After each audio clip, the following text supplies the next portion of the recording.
ಎಲ್ರಿಗೂ ನಮಸ್ಕಾರ. Welcome to my channel. Karnataka Pariksha Pradhikara KEA ಕಡೆಯಿಂದ ಒಂದು ಅಲರ್ಟ್ ಮೆಸೇಜ್ ಬಂದಿದೆ. ಆನ್ಲೈನ್ ಕ್ರೈಮ್ಗಳು ಜಾಸ್ತಿ ಆಗ್ತಿರೋ ಹಿನ್ನೆಲೆಯಲ್ಲಿ ವಿದ್ಯಾರ್ಥಿಗಳಿಗೆ ಹಾಗೂ ಪೋಷಕರಿಗೆ KEA ಕಡೆಯಿಂದ ಅಲರ್ಟ್ ಬಂದಿದೆ. It's A urgent alert message.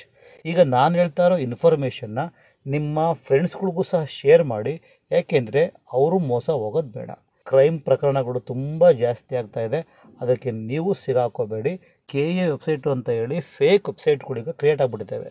Example ಈಗ ನೋಡ್ತಿದ್ರಲ್ಲ ನೀವು, ದಿಸ್ ಈಸ್ ಆಲ್ಸೋ ಫೇಕ್. ಇದು ರಿಯಲ್ ಅಲ್ಲ, ಇದು ರಿಯಲ್ KEA ವೆಬ್ಸೈಟ್ ಅಲ್ಲ. ನೋಡಿ, ಆ್ಯಕ್ಚುಲಿ ಆಲ್ಮೋಸ್ಟ್ ಎಲ್ಲ ಸ್ವಲ್ಪ ಅಪಿಯರ್ ಆಗೋದಕ್ಕೆ ವೆಬ್ಸೈಟ್ ಥರನೇ ಕಾಣ್ತಾ ಇದೆ. ಎಲ್ಲ ಡೀಟೇಲ್, ಟೈಮಿಂಗ್ಸು, ಟೆಸ್ಟು ಎಲ್ಲ ಇದೆ.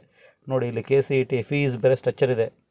ಏನಾದರೂ ನೀವು KCET ಅಪ್ಲಿಕೇಶನ್ ಫೀಸ್ ಅಂತ ಹೇಳಿ ಕ್ಲಿಕ್ ಮಾಡಿ, ಅಥವಾ ಮುಂದೆ ಅಡ್ಮಿಷನ್ ಆಗೋ ಟೈಮಲ್ಲಿ ಕೋರ್ಸಸ್ಗಳಿಗೆ ಫೀಸನ್ನು ಈ ವೆಬ್ಸೈಟ್ ಮುಖಾಂತರ ಏನಾದರೂ ನೀವು ಕ್ಲಿಕ್ ಮಾಡಿದ್ರೋ ನಿಮ್ಮ ಅಮೌಂಟ್ ಯಾವುದು KEAಗೆ ಹೋಗಲ್ಲ, ಸೈಬರ್ ವಂಚಕರ ಪಾಲಾಗ್ಬಿಡುತ್ತೆ. ಅದಕ್ಕೋಸ್ಕರ ನೀವು ಈ ಮಾಹಿತಿನ ನಿಮ್ಮ ಫ್ರೆಂಡ್ಸ್ಗೆ ಮರೆಯದಾಗೆ ಶೇರ್ ಮಾಡಿ. ಹಾಗೆ ವಿಡಿಯೋನ ಕಂಪ್ಲೀಟಾಗಿ ವಾಚ್ ಮಾಡಿ. KEA ಕೊಟ್ಟಿರೋ ಒಂದು ಅಲರ್ಟ್ ಏನಂದರೆ, KEA ಪರೀಕ್ಷಾ ಪ್ರಾಧಿಕಾರ KEA ಕರ್ನಾಟಕ, ಇದು ರಿಯಲ್ KEA ವೆಬ್ಸೈಟು.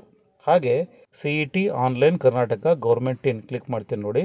ಕ್ಲಿಕ್ ಮಾಡಿದಾಗ ನಿಮಗೆ ಈ ಪೇಜ್ಗೆ ಬರುತ್ತೆ. So this is real KEA website. ನೀವು ಇದನ್ನು ಕ್ಲಿಕ್ ಮಾಡಿ ನೀವು ಮುಂದೆ ಫೀಸ್ಗಳನ್ನ ಅಥವಾ ಆಪ್ಷನ್ ಎಂಟ್ರಿಗಳನ್ನ ಮಾಡೋದಕ್ಕೆಲ್ಲ ಈ ವೆಬ್ಸೈಟ್ ಮುಖಾಂತರ ನೀವು ಮಾಡಬೇಕು.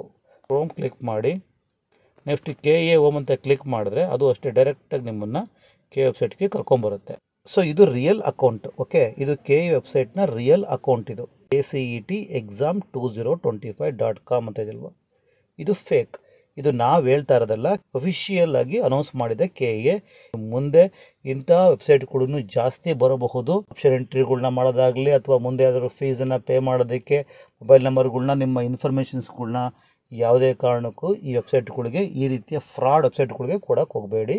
ಅಫಿಷಿಯಲ್ ವೆಬ್ಸೈಟಲ್ಲಿ ಮಾತ್ರ ನೀವು ಅಪ್ಲೈ ಮಾಡಬೇಕು ಅಂತ KEA ಹೇಳ್ತಾ ಇದೆ. This is very important information from KEA. Be alert.